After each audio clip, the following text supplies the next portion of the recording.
There was a letter on my windshield. No return address. No envelope. Just a single sheet of paper folded in half, flapping under the wiper in the wind. The words written in thick black ink across the front. Do not open if you love her. I stood there in the parking lot of a grocery store I'd never been to before, 176 miles from the last place I'd called home, with a jar of peanut butter in one hand and a carton of oat milk in the other. I should have walked away. I should have let the wind take it. But I didn't. I unfolded it. It was typed. No signature. One sentence. She never told you about what happened in Cleveland. Look under the seat of the Volvo. My heart fell out of my ribs. The Volvo was still in storage. 10 months since I disappeared.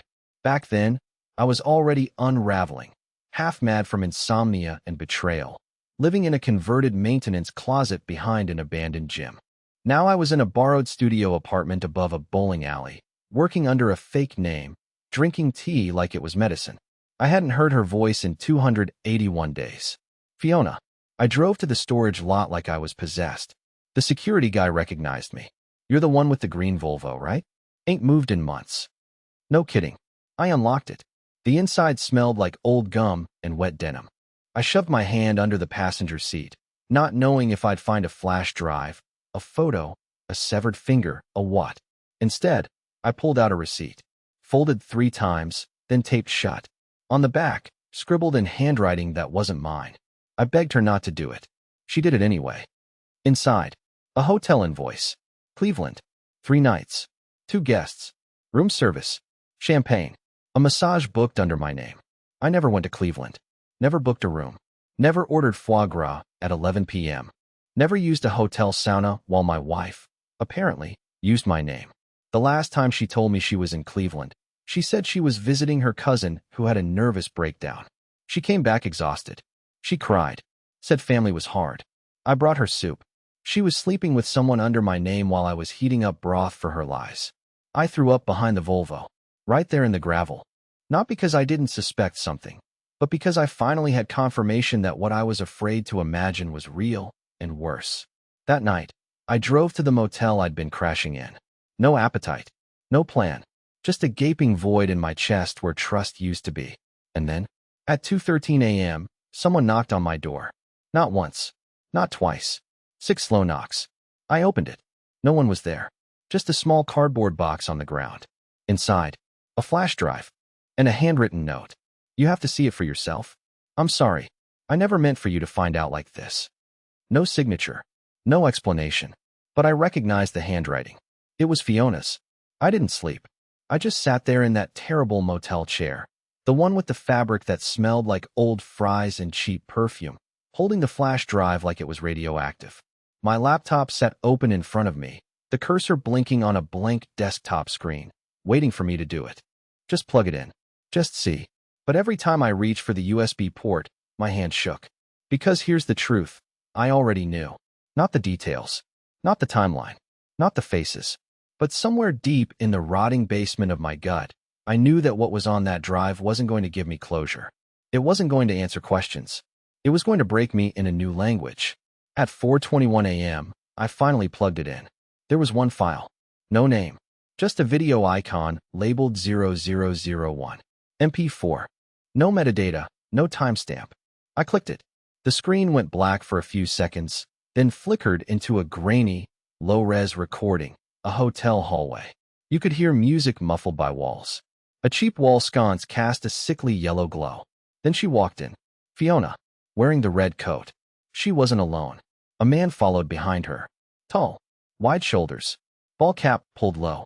She turned to him, laughing, and that sound, God, it wasn't a sound I'd heard in years. Not even toward the end. It was the laugh of a teenager, of someone completely and dangerously alive. They kissed in the hallway, right outside the room door. She fumbled with the keycard while giggling like a schoolgirl. When the door opened, she looked straight at the hallway camera, like she knew it was there, and gave it a wink. Then the screen went black. End of video. For minutes, 37 seconds. That's it. No voiceover. No, I'm sorry. No confessions. Just a wink. I don't remember standing up. I don't remember grabbing my keys. I just remember driving. I left the laptop on the bed, still playing the looped silence after the video ended. I drove north. I didn't care where. That's the thing about betrayal.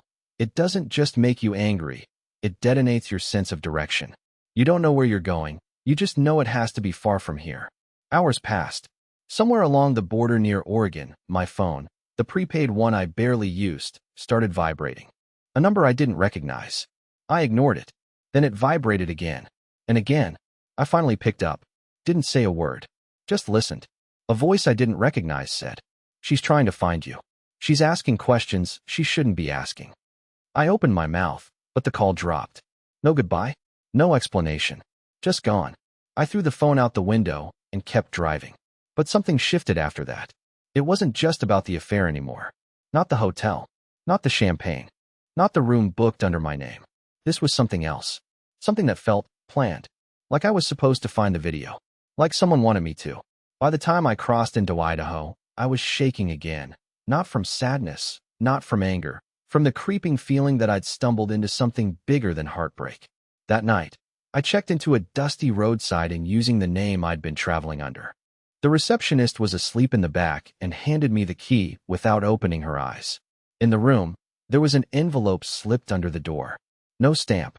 No markings. Just my fake name scribbled on the front. Inside was a Polaroid photo of Fiona, but this time she was alone and afraid, standing in what looked like a storage unit. Her eyes wide, her hands up, and scrawled on the bottom edge in red pen were 5 words. "She shouldn't have told you." I stared at that Polaroid for what must have been over an hour. I didn't even notice the time until the motel's ancient heater kicked on, coughing out warm air and dust into the room, shaking the thin walls. Fiona looked terrified in the photo, not guilty, not ashamed, but truly afraid. The kind of fear that bypasses logic and goes straight to the animal part of your brain. That wasn't the face of a woman caught cheating. That was someone trapped. And suddenly, all the pieces didn't fit anymore. The hotel, the fake name, the wink, the drive, the voice on the phone, the receipt hidden in my own car. I kept asking myself the same question over and over. Not, why did she do it? But who else knows what she did? The next morning, I did something stupid. I drove back to the Volvo. I told myself it was to look for more clues, something I might have missed under the seat, in the trunk, wherever. But if I'm being honest, I think I just wanted to feel connected to something again. Some leftover part of a life that made sense. I hadn't spoken to another human being properly in weeks. I'd barely eaten. I was unraveling so quietly, it almost felt like routine. The storage facility looked different this time. There was a white van parked at the far end, idling. Tinted windows. No license plate on the front. I slowed as I passed it. No movement. No sound. Just that quiet hum. When I unlocked the unit and opened the Volvo's trunk, there was something taped inside I knew hadn't been there before. A file folder. One of those government-issue looking ones. Yellowed at the edges. Thick. My name, my real name, was written across it in all caps. Inside were photocopies. Dozens. Maybe more. Photos of me. Old ones, too, from before Fiona. Me in college. Me in front of my first apartment. Me at my mother's funeral. A copy of my original birth certificate. DMV records. Even a medical report from when I was 7 and broke my collarbone. How the hell? And then I found a document stamped with a seal I didn't recognize. Not government. Something else. Private. On it, in block text. Subject 23C//code. Red flag. Decoy phase approved. And below that, a signed liaison. F. Lurton. That's when my knees gave out. F. Lurton. Fiona. My wife. What kind of liaison was she? What was a decoy phase? Was I the subject? I sat in the storage unit with the trunk still open, knees pressed into the cold concrete, staring at documents I didn't understand from organizations I'd never heard of. And then my burner phone, the second one I kept hidden in a sock in the glove compartment, started to ring. I answered, too stunned to speak. A voice I didn't recognize. Calm. Male. Quiet. You need to get away from the car? Right now. I hung up. For a second, I thought about staying. I even glanced around the unit to see if there were cameras. I still don't know why I listened, but I ran. Left the folder. Left the car. Left it all. 5 minutes later, as I pulled onto the main road, I looked in the rearview mirror and saw smoke. By the time I looped back, from a distance, the unit was on fire. The whole building was going up. Black smoke billowing into the sky. sirens already wailing in the distance. Whatever was in that file, someone didn't want me to have it. That night, I checked into a new motel under a new name. I paid in cash and used a fake ID I'd picked up from a guy in a gas station bathroom 2 towns back. The air conditioner rattled like it was full of screws, and the faucet ran brown for the first few seconds. But it was safe. For now, I stared at the ceiling and thought about the word decoy. If I was a decoy, what was the real target? More importantly, was Fiona trying to protect me all along? Everything I thought I knew about the affair, about the video, the receipt, the hallway kiss, all of it was starting to bend and mutate into something more organized, more intentional, like I was meant to find every breadcrumb. But not to hurt me, to warn me. It had all started in Cleveland, and I was beginning to think that what happened there had nothing to do with love or lust or some cliché hotel tryst. Cleveland wasn't about cheating. It was about me. And just when I was beginning to convince myself it couldn't get worse, that I had already seen the worst of it, the front desk phone in the motel lobby rang. The clerk picked it up, then slowly turned toward me. "Sir," he said, holding out the receiver with a trembling hand. "It's for you. I didn't give this name to anyone. I didn't use a real card. I didn't even sign the registry. But someone knew I was here." I took the phone. Didn't say a word. The voice on the other end was Fiona's. But it wasn't like I remembered. She was whispering. Hoarse. Terrified. "Calvin, listen to me. You have to stop looking. I did it to keep you out of it. I didn't cheat on you. I was trying to get you away from all of this. I thought if you hated me, they'd leave you alone. But now you know too much. And they know you're not running anymore. They're coming." I didn't sleep after that call. I couldn't. Not even with 3 deadbolts and a chair jammed under the doorknob. Every creak of the motel hallway felt like a countdown. Every gust of wind through the vent sounded like a whisper aimed at my skull. Her voice, Fiona's voice, kept playing on repeat in my head. "I thought if you hated me, they'd leave you alone." What the hell was that supposed to mean? It wasn't love. It wasn't hate. It wasn't betrayal. It was something else entirely. She wasn't trying to break me. She was trying to misdirect me. Like a magician pulling focus with a dramatic hand movement while slipping the knife between your ribs with the other. And maybe that's exactly what she had been trained to do. The next morning, I did something reckless again. I went back online, logged into an old burner Reddit account I hadn't touched since I left. It wasn't connected to my real name, or hers, or anything, but still, it was a risk. I just needed to know if anyone out there had ever heard of Subject 23C or the phrase decoy phase approved. It was a shot in the dark. I posted on a conspiracy forum under the title, "Anyone heard of government decoy operations involving relationships?" and went to take a shower. When I came back 20 minutes later, the post was gone. Not flagged, not downvoted, completely deleted. No record in my post history, like it never existed. But there was one private message in my inbox. No username, just a subject line that said, "Stop." The message itself read, "You're not cleared for this." Neither was she. They buried the cold file for a reason. Don't make them dig it back up. Cold file. 2 words that hit me harder than I expected. Something about them felt heavy. Final. It didn't sound like a code name. It sounded like a grave. I stared at the message for a long time before closing the laptop. I felt like I was being watched, even in that dingy room. The curtains were drawn, but I swore I saw the shadow of a boot pass under the crack in the door. I held my breath until the hallway fell silent again. Later that day, I drove west until I ran out of road. A coastal town I won't name. Fog thick as soup. I rented a room in a converted attic above a mechanic's shop. The man who ran the place didn't ask for ID, just handed me a key and said, "If anyone comes asking, you've never been here." Either I looked like a man running from something, or he'd seen this before. That night, I dreamed of Fiona. Not the Fiona I remembered. Not the woman with rosemary-scented hair and a laugh that could stop traffic. No. In the dream, she was wearing all black, standing on a cliff, holding a suitcase in one hand and a handgun in the other. She wasn't looking at me. She was looking through me. And when I tried to ask her what the cold file was, she mouthed the word lieutenant. Then the cliff crumbled beneath her. I woke up soaked in sweat, every muscle in my body screaming. At dawn, I found a payphone near the pier.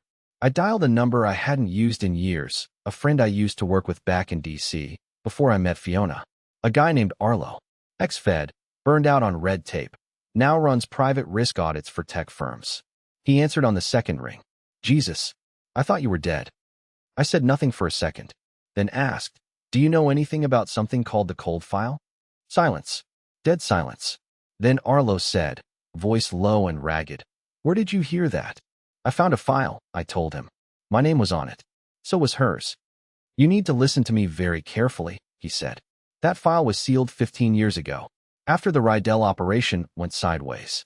You were never supposed to see it. What operation? You were part of a psychological asset program. You and Fiona. They matched you two based on compatibility metrics, but she was embedded. You weren't supposed to find out. I felt like the air had been sucked out of my lungs. Embedded? You're telling me Fiona was assigned to me?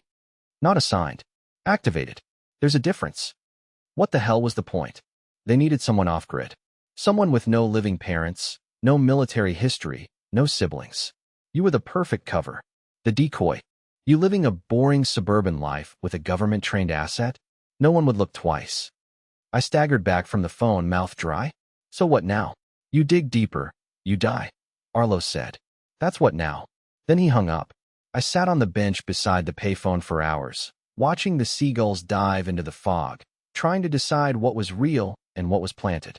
The woman I married, the one who made playlists for long drives and talked to stray cats like they were old friends. Was that real, or just part of the op? Was any of it real? And why now? Why did it fall apart now, after all these years? Was it her conscience? Was it love? Or had she finally stepped out of line, gone rogue? Broken rules she was never supposed to question? I felt like I had been living in someone else's hallucination. A fake life with a real heartache. But one thing was real now, I wasn't safe. And neither was she. I left the coastal town that same night. Didn't pack. Didn't check out. I just got in the car and drove until my eyes started to blur and the gas light turned orange. I think I passed 3 state lines before I even realized I was still gripping the steering wheel like it owed me answers. The cold file. Embedded. Activated. Decoy. Every word burned into my brain like someone had branded them there with a hot iron. Somewhere around dawn, I pulled into a hotel off I-90 that looked like it hadn't been cleaned since the 90s. Neon sign barely flickering. Parking lot empty except for a motorcycle and a black SUV with one window duct taped shut. I didn't care. I needed sleep. Real sleep. Not the kind where I wake up thinking someone's going to kick the door in with a silencer and a regretful look. The guy at the front desk didn't ask for ID. He was too busy trying to fix the TV behind the counter with a butter knife. I handed him cash. He handed me a key card. Room 617. 6th floor. End of the hall. The elevator didn't work, so I climbed. Every step felt like it took a decade. When I finally reached the 6th floor, the hallway was dark except for one blinking overhead light that kept buzzing like it was short-circuiting with every breath I took. I slid the card. The door clicked. The room smelled like stale carpet and lemon cleaner, oddly comforting at this point. I collapsed on the bed and passed out with my shoes still on. But I didn't sleep long. Maybe 3 hours. I woke up to a noise I couldn't immediately place. A soft knock, followed by a pause, then 2 more knocks. Not at my door. One room over.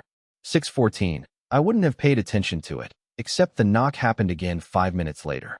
Same rhythm. Knock. Pause. Knock knock. And then I heard a voice. A man's voice. Calm. Measured. Speaking low, but clear enough that it drifted through the vent connecting the rooms. We know he spoke to Arlo. If you hesitate again, we assume you've defected. Defected? There was a long silence. Then a woman's voice. Muffled. Shaking. I didn't tell him anything. He found the file by accident. Fiona. I sat bolt upright. She was in room 614. The man spoke again. Colder now. You were never authorized to contact him post-deployment. You made him an exposure risk. She said something I couldn't make out. Too quiet. He responded fast, sharp. No more chances. You're going to walk out of this room in 15 minutes. Alone. If you do anything else, we'll consider it a breach. Then footsteps. A door opening. Closing. Silence. I stood there frozen, back pressed to the peeling wallpaper, heart thundering so hard I thought it might shatter a rib. I waited 2 minutes, then opened my door and stepped out. The hallway was empty. Room 614 was locked. I knocked once. No answer. I knocked again, softly. Nothing. I leaned my ear to the door, and that's when I heard it, the sound of someone crying. Quiet. Controlled. but unmistakable. I whispered, "Fiona, it's me." She didn't open the door, but a slip of paper slid out under it. I picked it up. It was torn from a hotel notepad. One sentence, written in all caps. "Do not follow me. Look in the ice machine." That's all it said. No explanation. No time to ask questions. I ran down the hall to the ice machine next to the vending unit. It buzzed to life when I opened the flap, but there was no ice. Instead, there was a flash drive in a plastic bag, tucked into the chute like a piece of contraband. No markings, just a note taped to it. Room 614. Audio. 3 minutes. I took it back to my room, locked the door, and loaded it onto the burner laptop. The audio file began with static, then the same calm male voice from earlier. "You got too close to the Cleveland note. We warned you once. He was a protective shell, a place to hide, but now he's asking questions." Another voice joined, one I hadn't heard before. Gruff, older. "We eliminate assets all the time. What makes this one special?" The man from before replied without hesitation. "He doesn't know what he is." And the clip ended. That was it. No context. No dates. Just that final sentence echoing in my skull like a death sentence. He doesn't know what he is. Was I a cover? A test subject? A tool? Or something worse? I didn't sleep that night. Again, the weight of that final sentence from the recording, "He doesn't know what he is," kept looping in my skull like a curse I couldn't shake. It rang louder than any siren, more violent than any scream. I tried to make it make sense. Was it metaphor? Was I just a pawn? Or was I something worse? Something constructed? Some prototype? I stared into the motel bathroom mirror for almost 20 minutes.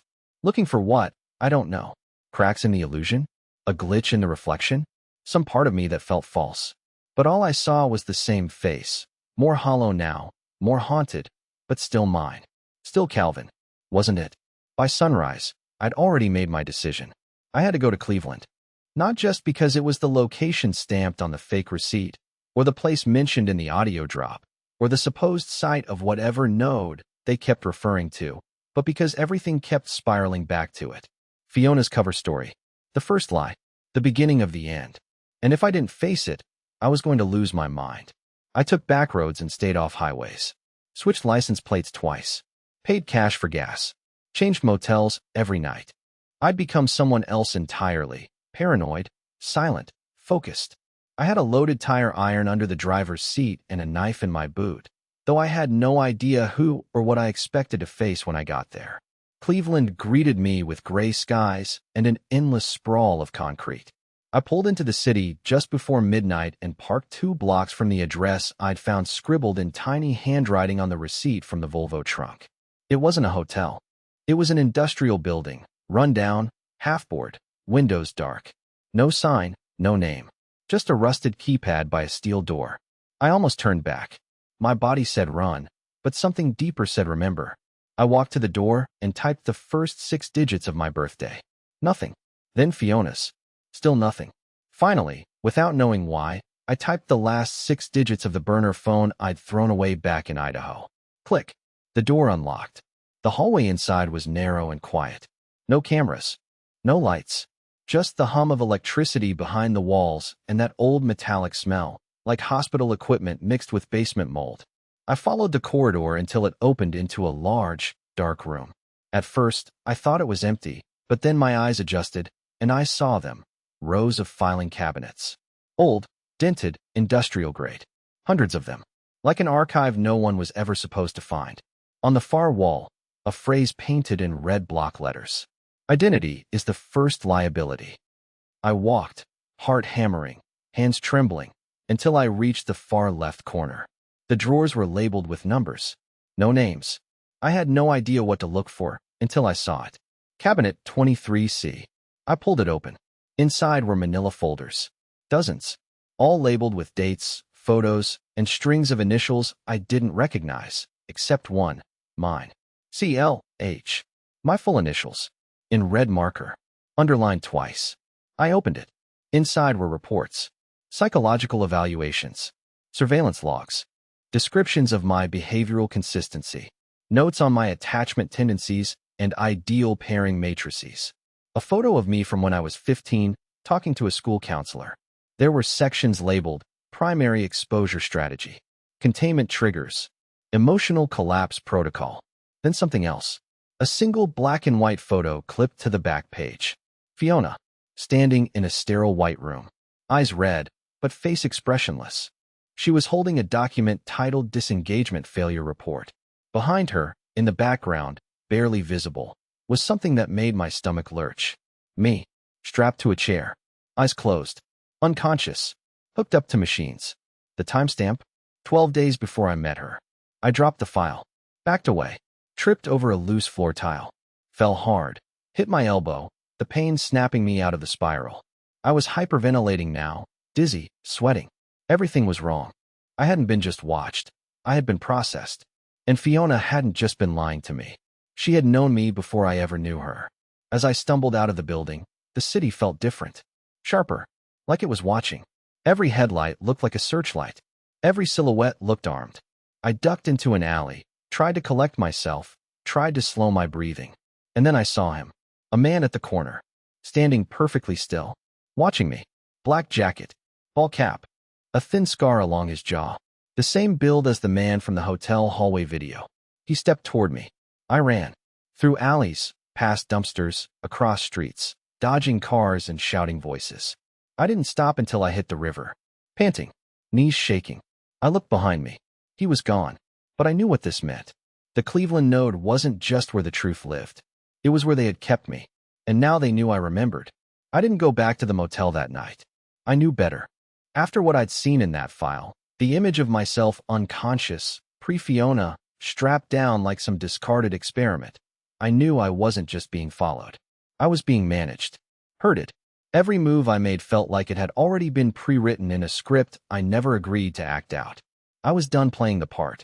I stayed in a 24-hour laundromat on the edge of Cleveland's industrial zone. I sat between two broken dryers, lights flickering above me like interrogation lamps, clutching the file I'd taken from cabinet 23C. It was thin, probably curated on purpose. Someone wanted me to see those specific pages. The rest had likely been burned, locked away, or moved to some underground vault 1,000 feet below Langley. At around 3:30 a.m., I found something tucked in the back of the folder that I hadn't noticed before. A small sealed envelope. No markings. No stamps. Just a wax seal I didn't recognize. 3 concentric circles, with a horizontal line cut through the middle. It wasn't familiar. It wasn't even bureaucratic. It felt ancient, like a symbol older than the organizations pretending to be in charge. I cracked the seal and pulled out a folded sheet of thick paper. Inside was a short, handwritten note. It was Fiona's handwriting. I knew it instantly. Calvin, if you're reading this, I'm either gone, or worse, I'm no longer myself. I don't know how much you've uncovered or how far you've gone, but I know you. I know you don't stop once you taste the edge of a secret. I tried to shield you, even if it meant you'd hate me. Hate felt safer than knowing. But now that you're in it, you deserve to understand why.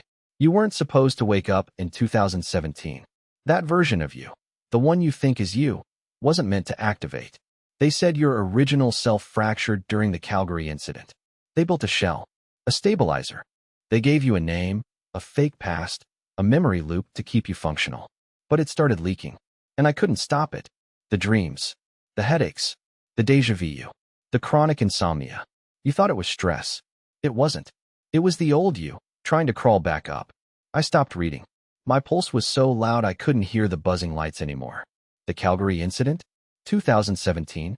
The me I thought I was, a stabilizer? I kept reading. They used you as a storage vault, a living archive. Something went wrong with the mainframe, and they couldn't afford to lose the primary package. So they buried it in someone's head. Yours. But it wasn't safe. The mind wasn't built for what they stored in it. That's why I was brought in, not to monitor you, not to manipulate you. I was supposed to fall in love with you. It makes the neural bond stronger, easier to stabilize the payload. Emotional tethering was the only method that worked. But I failed, because it wasn't just a tether. I didn't pretend. I tried to follow the script. God, I tried. But you were real to me, and I couldn't let them pull the trigger when your system started slipping. That's why I ran. That's why they turned on me. There was more, but I couldn't finish it right away. I sat there on the tile floor of the laundromat, sweat cooling on the back of my neck, heart jackhammering. I remembered the nosebleeds, the months of insomnia, The hollow stretches of time I couldn't account for. Once, in 2020, I had driven 200 miles west without realizing I'd left the house. I woke up in a diner parking lot in Missouri, thinking I was still in Denver. I'd written it off as a breakdown, a glitch in the psyche. Fiona said it was grief or burnout, maybe early onset neurological stuff. She booked me appointments. She took care of me. And all the while, she knew. She knew. I finished the letter. You were never weak, Cal. You were never broken. They told you that to keep the door closed. But it's open now, and I don't know what's coming through it. There's one place left. One room they don't know I found. The key is inside the music box I left with your mother's things. The one you never opened. Go to 402 Arquay. Basement. Third door on the left. If I'm alive, I'll meet you there. If I'm not, don't let them erase you again. F. I dropped the letter. My mouth was dry. My thoughts were haywire, buzzing like exposed wires. I had a million questions and one destination. 402 Arquay. The house my mother lived in before the cancer took her. A place I hadn't visited since the funeral. A house I'd avoided because I couldn't stand the silence of it. Suddenly, it wasn't just a memory anymore. It was a vault. And there was a music box I never opened, because it wasn't mine. It was hers. And I hadn't wanted to hear a lullaby in a house that had gone cold with loss. But Fiona had been there. She had hidden something in my mother's things. Had it always been there? Had I been living this lie in plain sight? Carrying a key I never knew I needed? I left the laundromat with the letter pressed to my chest. And by morning, I was standing in front of 402 Arquay. The porch still creaked. The windows still held the ghosts of curtains long gone. The air smelled like dust and old books. Everything was exactly as I remembered, until I stepped inside. The living room was trashed. Papers scattered. Couch cushions ripped open. Family photos smashed on the floor. Someone had already been here, looking, which meant they knew about the box, too. And I was already late. The house felt like a memory trying to forget itself. Walls peeling, floorboards groaning with every step. I hadn't been back since the funeral. Never thought I would. Grief had sealed the place like a tomb, and I'd let time do the rest, watching from a distance as the past turned to rot and silence.